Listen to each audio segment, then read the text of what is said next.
putra bungsu Presiden Joko Widodo, yakni Kaesang Pangarep akhir-akhir ini dikaitkan dengan posisi Ketua Umum Federasi Sepak Bola Indonesia, PSSI. Kaesang dinilai layak gantikan Moh Iriawan alias Iwan Bule sebagai orang nomor 1 di PSSI. Mengenai hal itu, adik dari Gibran Rakabuming itu menolak untuk jadi ketum PSSI. Ia beralasan ingin fokus menyiapkan pernikahan dengan sang kekasih, Erina Gudono.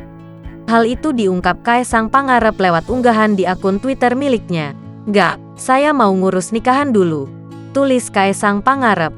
Dikutip tribunstyle.com, Selasa, tanggal 25 Oktober tahun 2022. Netizen pun tak menyerah. Calon suami dari Erina Gudono itu diminta untuk menjadi ketua PSSI setelah menikah.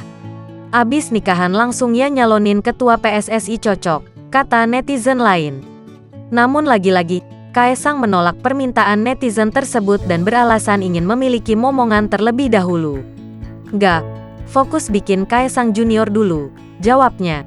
Sebelumnya, manajemen Persebaya Surabaya dan Persis Solo sepakat akan segera menyurati PSSI terkait kelanjutan sepak bola Indonesia pasca tragedi Kanjuruhan.